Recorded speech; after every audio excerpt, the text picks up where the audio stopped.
You're listening to the Digital Deep Dive, where we tackle the newest trends, strategies, and pain points shaping growth across the digital landscape. From Amazon and DTC to international expansion, join our host and e-commerce leaders across multiple industries for in-depth discussions on how to maximize your brands in the digital arena. Now, here's your host, Aaron Conant. Hello, everybody, and welcome back to the Digital Deep Dive podcast. I'm your host, Aaron Conant, and we have a fantastic old friend today, Calvin Lammers from TRUFF. We're going to have a fantastic conversation around, the brand that starts off digitally native, transitions, maybe to Amazon, and then, what does it look like getting into stores as a whole? This is a topic that I talk with a lot of brands on routinely of what's happening. And it's a super interesting story as a whole. But Calvin, do you want to jump in with a brief, intro background on yourself? And we talk a little bit about TRUFF, and then we can kind of get into the journey. Sound good? Yeah, that sounds great, Aaron. And yeah, like you said, great to be connecting with an old friend here. So as you mentioned, Calvin Lammers, I'm SVP of eCom over at TRUFF. For those who don't know us, we're a truffle-infused condiment brand, launched with our first product as our truffle-infused hot sauce, and have expanded into pasta mayo and truffle oils. So a full a condiment assortment. But I've been in this space for going on a decade now, more on the emerging food and beverage brands, have led eCom and digital previous brands such as Health-Ade Kombucha, Spindrift sparkling water, Bai, and Kind Snacks. So this is my near and dear kind of territory for myself, and TRUFF's been an amazing brand to be working with here for the past year or so. Yeah, awesome. And did I see it on like Oprah's favorite products list as well? Correct. Yeah, we've been part of Oprah's favorite things for 3 years now, 3 out of the last 4 years. So when Oprah's a fan, that counts for a lot, Yeah, it's funny. Our thing here at BWG, connect no sales pitches, but I'd encourage everybody to go out and give it a try. It's amazing. But anyways, just truff.com. But so Calvin, you want to kind of walk us through the TRUFF journey, like start to finish. So, things that are top of mind for me. Did you start off a direct to consumer, or did you start off on Amazon, or both? And then, then we can kind of get into the journey, and then, trying to get into retail and impact that it has. But absolutely, where to start? Yeah, so it started on DTC. So yeah, digitally native brand. My co-founders, Nick A and Nick G, they got the @sauce Instagram handle, and we're thinking, what to do with this amazing Instagram handle, and I created this the first of its kind truffle-infused hot sauce, and launched it on DTC. Got a lot of great traction in terms of the kind of social following, kind of the hype and buzz around the brand. Content from day one has been kind of in the blood of this brand, and really started with that first Instagram handle and DTC launch. Speaking of Oprah, we did shortly thereafter launch on Amazon, as part of being named to Oprah's favorite things. So that was actually a driver for us getting onto Amazon, as that was a requirement to be really leveraging, or part of that program is to have your products on Amazon. So is that an awareness game, do you think? Then is that just because so much search starts there? I think it's part of that, and I think obviously Oprah and her team have done a great job. I think they know that many consumer shopping destinations start on Amazon. So I think they built out a very robust program, and using Amazon as that platform, given it is such a destination and the first destination for many customers when they're shopping online. So yeah, I think so. Was it a first or a third party relationship? Because a lot of people, they're hesitant, right? They've got their own direct consumer brand. They want to own the customer. It's a super interesting and very relevant conversation for a lot of brands right now. Absolutely. I'm afraid that Amazon's going to take all of my customers, and they're not going to be mine anymore. So net overall beneficial, would you say people should go down that path? I think there's pluses and minuses for both sides. I think I've kind of been on both sides of the fence. So I've been in 1P, relationships that have been extremely strong and very healthy. And then I've been on 3P side where I've also had, and, strong, businesses and experiences. So TRUFF, we've been third party since we've launched on the platform. And I think our mindset has been, to that point, Aaron, is, really being close to the consumer and having that access to data, launching as a direct consumer digitally native brand, that personal relationship with our consumers is highly important. So I think that was, a very big factor for us in kind of retaining as much control as possible with Amazon. Obviously, you don't have full control, but you have a little bit more control on the 3P side. But there are benefits with 1P, I think, in terms of inventory planning and forecasting, and just a little bit more hands off. Amazon always likes the term hands off the wheel. I think, even from a manufacturer and a brand standpoint, 1P allows you to be a little bit more hands off the wheel compared to a third party kind of setup. But benefits on both sides. But then you also have the downside on Amazon, where 1P, you're not getting as much access to data. You're getting pinched for funding a little bit more. But I think Amazon has woken up a little bit in the sense in that they're kind of opening the kimono a little bit and providing a little bit more data and consumer data and access, even detail page view, access that previously was not made available to one first party kind of partners. Well, I agree. I think they have to, something that we saw just during a lot of conversation I've had during, the pandemic, with Amazon, first, stop shipping non-essential items, but then, in Q4, then restricting, space as a whole, people started to take a step back and really look at the direct consumer sites, the other, media platforms, retail media platforms that are out there. And there's a flow of cash. Yeah, I'd say there's a slowing of growth of advertising dollars flowing into Amazon, right. And they're looking for other places to put it. Yeah, because people like to grow. Nobody wants Amazon to triple year over year if you're a sizable business, and all of a sudden it's 40%. Yeah. Oh, 100%. Yep. It's too much. I mean, yeah, you can never. I think that has been on the brand side. I've talked to a lot of people over the last couple of years, and yeah, I think ensuring that no one channel is taking up a majority or too much of a percentage of your overall business, because you don't want to be overly reliant on Amazon. If 70% of your business is coming from Amazon, and all of a sudden you reach supply chain constraints, or your item is suppressed or put on and on court, like there's just so much that can go wrong. Same thing on the DTC side. If you have a 90% DTC business and iOS 15 comes through and completely messes up your paid ad performance and targeting capabilities, then you're kind of screwed. Well, it's just funny because I said like the best thing that happened in that time frame for Amazon paid media was the iOS, the 14.5 update originally, that just had everybody's attribution screwed up, and then everybody just like, all right, I can just get a sale on Amazon. So money started flowing right back in there. Yeah. So that brings up, like, just a couple other questions that I'm just going to randomly pepper at you. Customer acquisition costs are up, right? Are you seeing the same thing? How are you dealing with it? And then, like, is there an ideal paid media split you see? Are you doing paid media on Amazon today? Like, I don't need numbers or anything like that, but did you take off with paid media on Amazon because it's pay to play? My guess is you probably are. But then, like, how much did you wrap that up compared to, hey, I want to drive people to my direct to consumer site so I can own the customer and all the data? Yeah, 100%. Yeah, I think we certainly have seen it like everybody else has, and that with the iOS 14 changes, overall CACs and have increased. You have to spend upwards of 30% more to get the same revenue that you were a year and a half ago. So that's continuing to increase and really maintain.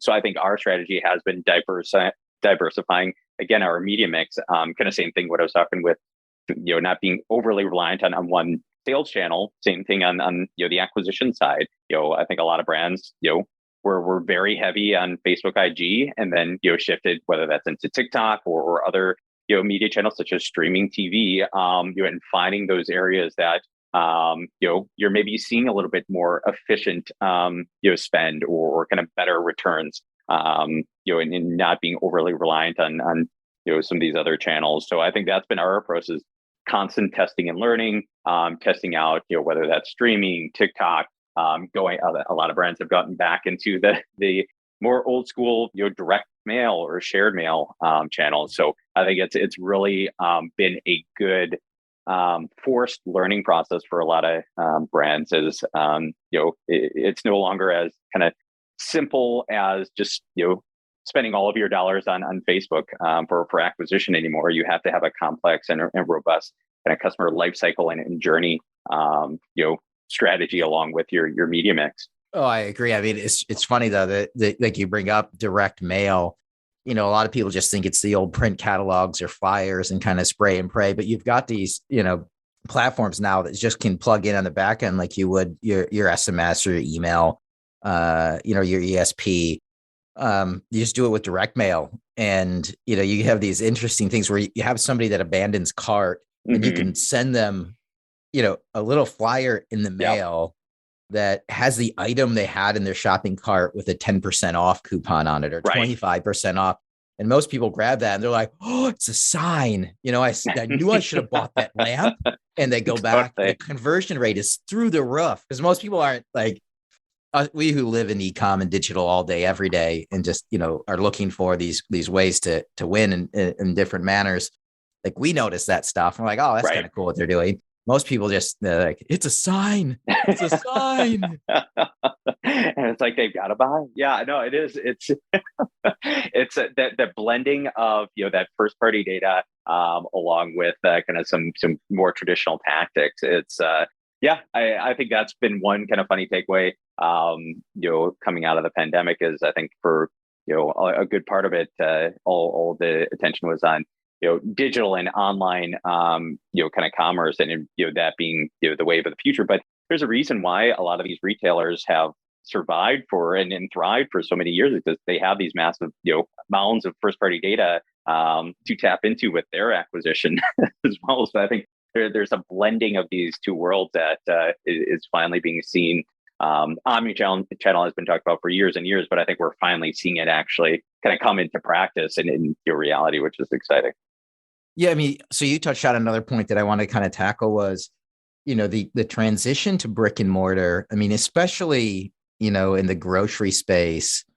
I mean, Amazon's big, right? Mm-hmm. Walmart is big, right? And if you're in a grocery run, if you're in a category that's in a normal grocery run or could be, brick and mortar is still a dominant just player across the board. 100%. So is that something you're currently tackling? Is that something that's in your future? Like, how do you advise like brands in this space or, around, hey, step one, you find the brand, you launch it on social, you launch it on, my guess is maybe it's a Shopify site or correct. And then it's Amazon. I have a feeling, I know you said it's because of the Oprah, partnership, but you're probably going to be there anyways, just because of the eyeballs. Even without that. Yep. Yeah. No question. And then is brick and mortar, I asked this, to you because I know you've been in so many, you've done a great job at so many different companies in this space, and you know how to do the analysis if it's worth it or not. And so I'd love to hear your thoughts here. Is that something that you guys are thinking about? Is that something you can share on? Is that something that's actually going on? Yeah. And that, no, it's been interesting too, because like you mentioned, I've seen that kind of a number of different strategies and kind of route to markets with my previous brands. And I don't think there's one set playbook that's right for every brand.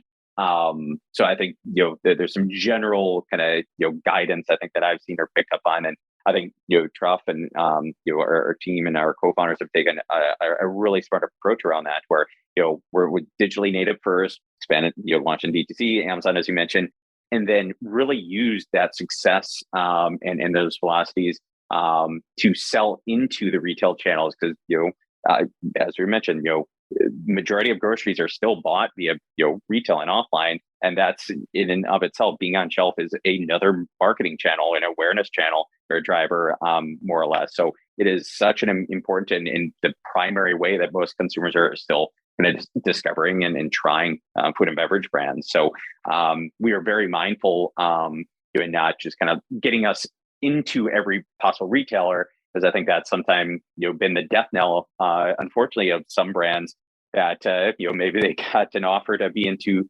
2,000 Target national stores before they had the brand awareness that would support actually having the velocities that would prove success at Target. So being mindful at not growing too quickly and getting out ahead of ourselves, I think is a very big thing that not all brands take the same approach, or the eyes kind of sees around the door count as opposed to what is actually the right next step for the brand. So we've been very methodical with choosing which retailers and how many doors we're expanding into as we continue to grow our brand presence and name. So our first major kind of national retailer that we got into was Whole Foods, and so it was really leveraging all the best-selling hot sauce on Amazon, the great kind of social following that we have on our social channels, to kind of sell that into Whole Foods. And I think having that data and that kind of proof of concept and social validation was helpful, because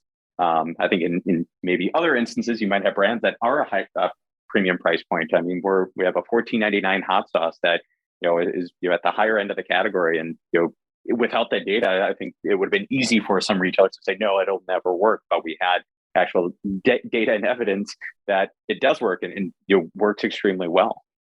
No, it's also, no, I love it. Right. And I totally agree. One of the things that sometimes people lose control of is the brand and the brand control across the board.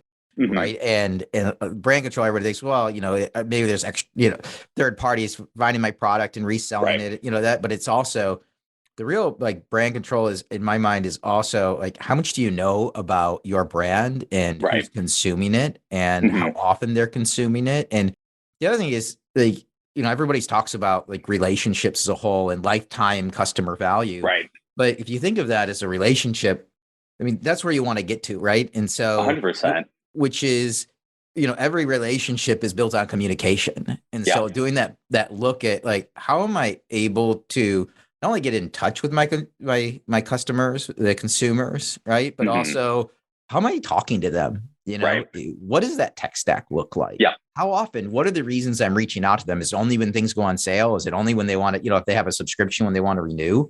Right. And so it's super interesting. Are you pulling all those different levers? I'm assuming you are, like ESP and direct mail and SMS and. Absolutely. Yeah.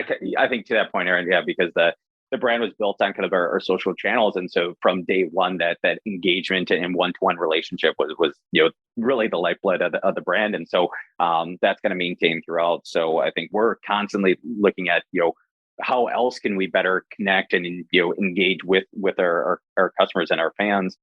Because we are not, we're a premium price point. We aren't reliant on promotions. So the majority of our messaging is actually based around content and our kind of lifestyle positioning and collaborations that we're doing, and how best our fans can kind of incorporate TRUFF and then kind of plus up their kind of cooking that they're doing at home. So really just around building that kind of community engagement. So we have different content series with different celeb fans. We have recipe content that we're constantly generating and filming and putting out there to connect and share with our base. And really it's about that kind of brand advocacy, because even still the number one way that a lot of customers are discovering or hearing about our brand is through word of mouth. And so our brand ambassadors are our kind of followers and our fans. And so it's such a great relationship that we're building here. Yeah. One other thing that just comes to mind as well, I'm going to go back to the brick and mortar, side of things where you're trying to get into, retail on that side. Mm-hmm. And it's, for the past few years, there's been this huge push by, brands that are traditionally in brick and mortar to go hire and find the right people on the digital side. Yeah. But then we have this unique case, right, where you're talking about the planning and the strategy and the methodical execution of going in store, right, which are completely different conversations than obviously Shopify, the Amazon. Did you hire out Like, I mean, did you go hire somebody new strategically to help break into the brick and mortar? Right. I mean, and maybe you had enough, experience, in past roles, but how would you advise brands that are in this spot where, oh, wait, all of a sudden Whole Foods wants to talk or Walmart wants to talk because they took a look, they saw the following, Right. everybody, all these, major retailers are out there constantly looking and scraping For to find sure. the next thing to have, best thing to have on shelf. Like, how would you But I, advise brands that are in that? Should they go hire somebody? Which is kind of the reverse of going to find somebody digital. It's like, wait a minute, right. these people that we have are in store are Yeah. amazing. Yeah. No, 100%. And yeah, that's even before my time at TRUFF. Yeah. That was the kind of path that TRUFF took, is that we brought on our great EVP, who knew retail and knows retail, through and through. And I think it is so important to get those smart, leadership minds, as well as you're kind of breaking into retail, that kind of know the pitfalls, that can, and also the watch outs on, with retail partnerships, because the same, kind of watch outs and kind of pitfalls that exist in retail, are the ones that exist on online and within Amazon. So having somebody that, has that expertise and knowledge of how to work with these retailers, what our co-ops should look like, what brokers we should work with, how we should look at, placement fees or kind of, third-party merchandise.